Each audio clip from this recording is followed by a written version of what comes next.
Hi guys, welcome back to my YouTube channel and Boston Marathon training series. Today I wanted to explain my plyometrics strength and mobility routine that I mentioned in my last vlog because it's something that is an absolute staple in my marathon training and something that I'll continue to reference in the coming weeks of marathon vlogs.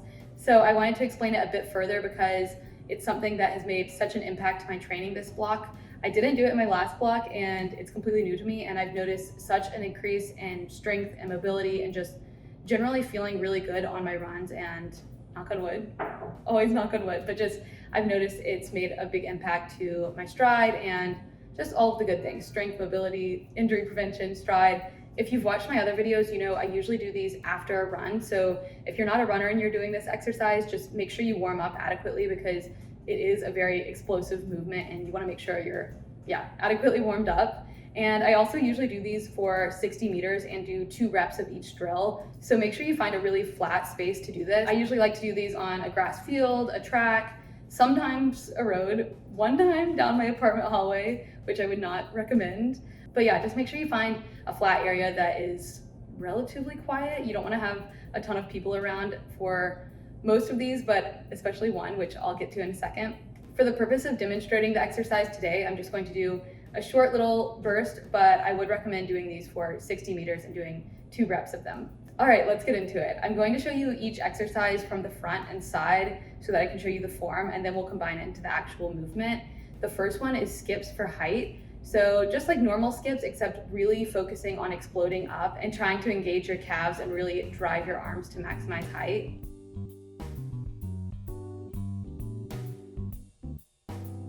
And the next one is bounds, which are kind of similar to skips, but instead of focusing on going up, we're going to focus on going forward. So they're just like an exaggerated stride where you're really focusing on pushing off and exploding forward. Okay, now for the ones that you're probably more familiar with. If you played any sports growing up as a kid, or I think we even did these in like basic gym class, but high knees and butt kicks. But the trick here is we're going to focus on accelerating as we move through the high knees. So as you're moving through that 60-meter stretch, you want to focus on accelerating and just building the cadence and turnover.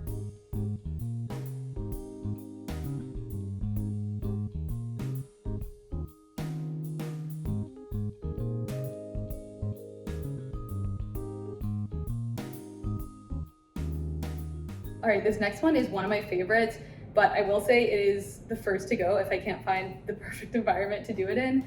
The other day I was doing my plyometrics set in Central Park and I cut this one out because there were just too many people playing and kicking balls around and dogs and everything else, and I didn't feel confident about, running blindly backwards. Anyways, this one is really great for building knee strength and activating your hamstrings, and like I said, it's a lot of fun.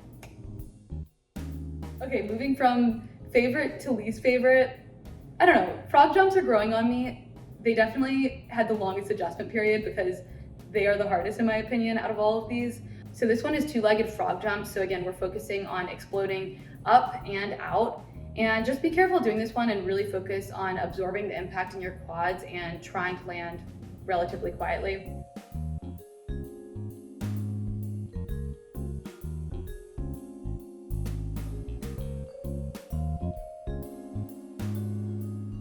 Okay, and our final drill is side shuffles.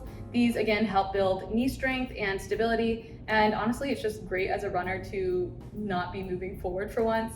I really enjoy these as well, and I actually end up doing 4 sets of these. That way I have my leading leg doing 2 reps of the 60 meters because I've noticed, there's more impact on the one leg. All right, and that's it for today. This video ended up being a lot shorter than I planned because I didn't do the full 60-meter stretch. So I will say this usually takes about 10 to 15 minutes when I do the full 60 meters, just as a heads up. But please let me know if you have any questions or suggestions, and stay tuned for more videos. I will be posting weekly marathon training content. So if you enjoyed this video today, please like and subscribe, and stay tuned for future videos.